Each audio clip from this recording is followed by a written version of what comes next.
Communiqué du Conseil des ministres du vendredi 16 septembre 2011. L'ordre du jour de cette réunion comportait les points suivants. 1. Ordonnances et décrets. 2. Mesures individuelles. 3. Communications. 1. Ordonnances et décrets. Au titre du Premier ministre, ministre de la Défense, sur présentation du Premier ministre, le président de la République a signé un décret modifiant le décret numéro 99-220 du 10 mars 1999 portant création de la Société nationale de développement informatique SNDI. Les modifications proposées prennent en compte le changement récent de tutelle de la SNDI, désormais rattachée au cabinet du Premier ministre. Elles concernent notamment la nomination au conseil d'administration de la SNDI de 2 administrateurs représentant d'une part le Premier ministre et d'autre part le ministre de la Poste, des Technologies de l'Information et de la Communication. 2. Au titre du ministère d'État, ministère de l'Intérieur, sur présentation du ministre d'État, le Conseil a adopté une ordonnance fixant le nombre de sièges des députés à l'Assemblée nationale pour la législature 2011-2016. Pour rappel, en 1990, le nombre de députés était de 175. Ce nombre a été reconduit par le gouvernement pour la législature 1995-2000. Pour rappel, en 1990, le nombre de députés était de 175.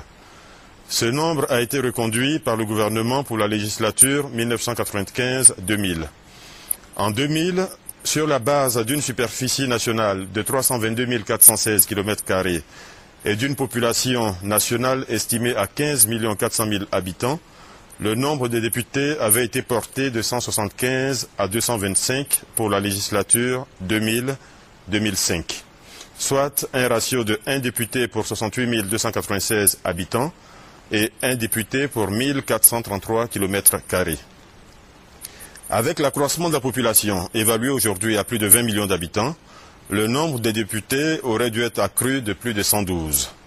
Cependant, pour tenir compte des contraintes budgétaires auxquelles notre pays fait face en ce moment, l'ordonnance adoptée fixe le nombre des députés de l'Assemblée nationale à 255 pour la législature 2011-2016, soit un accroissement de 30 députés.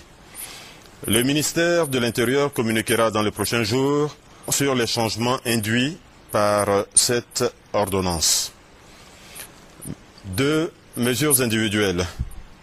Le Premier ministre, ministre de la Défense, a informé le Conseil des résultats des appels à candidature effectués pour le recrutement des directeurs généraux du CPC et de la SNDI, ainsi que du secrétaire général du CNTIG. Le processus de sélection a été conduit d'une façon totalement transparente par un cabinet d'audit indépendant et a concerné plusieurs centaines de candidats. Le président de la République a salué ces résultats et encourage l'ensemble des ministères à faire de même, en particulier pour ce qui est des postes encore occupés par des directeurs généraux intérimaires. Il s'est réjoui que ces 3 personnes retenues soient issues de la diaspora ivoirienne, qui se montre de plus en plus désireuse de se mettre à la disposition de son pays. 3. Communication. Au titre du Premier ministre, ministre de la Défense, le Conseil a entendu 2 communications. La première communication est relative au compte-rendu des activités menées dans le cadre du processus de retour effectif à l'unicité de caisse. Le Premier ministre, ministre de la Défense, a informé le Conseil de la mise en place d'un comité mixte sur l'unicité de caisse. Et le ressort des différents rapports faits par ce comité que le redéploiement des régies financières, impôts, trésors et douanes est globalement effectif dans l'ensemble de la zone CNO, en dehors de la zone ouest où le retour des services de douane est prévu pour la fin du mois de septembre 2011 au plus tard. Le Premier ministre conduira personnellement au cours des prochains jours des missions d'installation solennelle des responsables et agents des régies financières des zones CNO. Cette installation se fera concomitamment avec celle des responsables de l'armée, de la gendarmerie, de la police et des eaux et forêts. Le Premier ministre a également tenu à informer le Conseil des importantes mesures prises par le dernier conclave des forces nouvelles tenu le 10 septembre dernier à Bouaké. Ce conclave a notamment réaffirmé la réunification totale du pays, la dissolution de la centrale et de ses démembrements, et décidé solennellement que la gestion financière des zones ex-CNO relevait désormais des structures régaliennes de l'État de Côte d'Ivoire. La seconde communication est relative à la préparation des élections législatives. Le Premier ministre a informé le Conseil des actions qu'il a entreprises dans le cadre de la coordination des activités des structures en charge de l'identification et de l'organisation des élections législatives. Il a confirmé la tenue de ces élections avant la fin de cette année, puis a évoqué les questions en suspens relativement à la composition du corps électoral. 2. Au titre du ministère d'État, le ministère des Affaires étrangères, le Conseil a entendu 5 communications. La première, relative au compte-rendu de la visite effectuée au Libéria le 9 juillet dernier par M. Guillaume Kibafori Soro, Premier ministre, ministre de la Défense. Au cours de cette visite, le Premier ministre et sa délégation ont eu une séance de travail avec Mme Hélène Johnson-Sirleaf, présidente de la République du Libéria. Les discussions ont principalement concerné la question sécuritaire à la frontière entre la Côte d'Ivoire et le Libéria, la situation des réfugiés ivoiriens au Libéria et les problèmes communs de développement économique entre les deux pays. Dans ce dernier cadre, les deux pays sont convenus de réactiver la commission mixte ivoiro-libérienne. La deuxième communication est relative à la synthèse du rapport de la commission d'enquête internationale indépendante de l'ONU sur la Côte d'Ivoire. À la suite de la grave crise survenue en Côte d'Ivoire à l'issue de l'élection présidentielle du 28 novembre 2010, le Conseil des droits de l'homme de l'ONU a mis sur pied, à travers la résolution 1625, une commission d'enquête internationale indépendante en vue de faire la lumière sur les événements correspondants et d'établir les responsabilités. Cette commission a séjourné en Côte d'Ivoire du 4 au 28 mai 2011, précisément à Abidjan, Diokoué, Guiglo, Korogo, Odiéné et San Pedro. Et le ressort de cette mission, que de nombreuses violations graves des droits de l'homme et du droit international humanitaire, qui pourraient être qualifiés de crimes contre l'humanité et de crimes de guerre, ont été perpétrés par l'ensemble des forces en présence. Le rapport publié à l'issue de cette mission révèle que seul l'ex-président de la République, chef suprême des armées, et l'ex-chef d'état-major ont reconnu leur responsabilité personnelle dans ces événements en raison, soutiennent-ils, des fonctions respectives qu'ils occupaient à cette période. À l'issue de son enquête, la Commission a, entre autres recommandations, demandé au gouvernement ivoirien de procéder à une enquête exhaustive, impartiale et transparente, puis de juger et de sanctionner les auteurs de violations des droits de l'homme et du droit international humanitaire.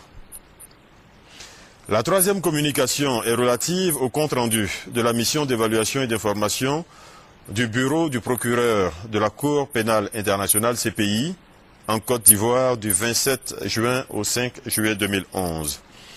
Cette délégation de la CPI, conduite par la procureure adjointe, Mme Fatou Bensouda, a rencontré le chef de l'État, le Premier ministre, des membres du gouvernement, des personnalités politiques, administratives et judiciaires, ainsi que des associations de défense des droits de l'homme. Cette délégation a également effectué des visites techniques à l'intérieur du pays. Cette mission n'est pas à ce stade de la procédure une mission d'enquête dont le déclenchement reste subordonné à une autorisation formelle des juges de la chambre préliminaire de la CPI.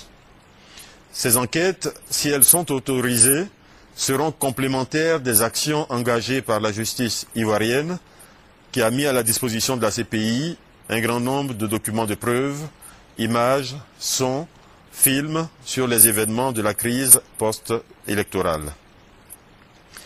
La quatrième communication est relative au point de la coopération économique, financière et technique entre la République de Côte d'Ivoire et la République populaire de Chine. Au plan économique, la République populaire de Chine soutient le développement de la Côte d'Ivoire depuis 1985 à travers des prêts et des dons pour la réalisation de projets de développement. 27 accords de prêts et de dons ont ainsi été signés entre nos deux pays pour un montant total de 73,4 milliards de francs CFA.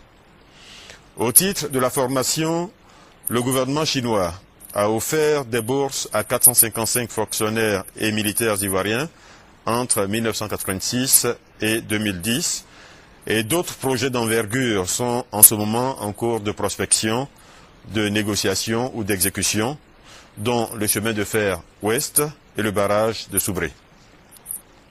Enfin, le Conseil a entendu une communication relative à l'état d'avancement des projets ivoiriens financés par l'Inde via la Banque indienne d'export-import Exim Bank Inde. Cette communication a été faite en liaison avec le ministre de l'économie et des finances. Les relations diplomatiques entre la République de Côte d'Ivoire et l'Inde sont relativement anciennes. Dans ce cadre, les autorités des deux pays ont signé entre 2005 et 2010 3 accords de prêt via Exim Bank Inde d'un montant total de 112 millions de dollars US destinés au financement de 7 projets. À ce jour, un seul de ces projets a été exécuté avec succès. Les autres connaissent des difficultés d'ordre financier ou structurel, alors que l'impact attendu sur l'environnement socio-économique ivoirien est jugé positif. Pour permettre la mise en œuvre diligente des actions nécessaires pour l'exécution des projets concernés, le Conseil des ministres a donné son autorisation pour la mise sur pied d'un comité interministériel. Ce comité, composé du ministère des Affaires étrangères, du ministère de l'économie et des finances, du ministère de l'Agriculture et du ministère de l'Industrie, aura entre autres mission de vérifier la crédibilité des bénéficiaires et de leurs partenaires indiens, de même que leur capacité à mener à terme les projets concernés. Au titre du ministère de l'Enseignement technique et de la formation professionnelle, le Conseil a entendu 2 communications. La première relative à l'organisation de la conférence des ministres de l'Enseignement technique et de la formation professionnelle, qui se tiendra à Abidjan du 19 au 21 septembre 2011. La seconde relative au bilan à mi-parcours de l'organisation des examens de la session 2011. Le Conseil a ainsi été informé que les examens se déroulaient sans difficulté majeure, avec un taux de présence des candidats supérieur à 98%. En point divers, le président de la République est revenu sur la cérémonie de remise du prix Félix Houphouët-Boigny pour la recherche de la paix, à laquelle il a pris part le 14 septembre dernier au siège de l'UNESCO à Paris. Le président de la République s'est félicité de la présence de nombreux Ivoiriens et de plusieurs chefs d'État et de gouvernement. Cette participation importante honore notre pays et démontre la considération et le respect que l'Afrique et le monde entier ont pour la Côte d'Ivoire et pour le président Félix Houphouët-Boigny en particulier. À l'occasion de cette cérémonie, un hommage vibrant et mérité a été rendu au premier président de la République de Côte d'Ivoire pour son combat politique marqué par la recherche permanente de la paix entre les hommes et de la paix entre les nations. Fait à Abidjan le 16 septembre 2011.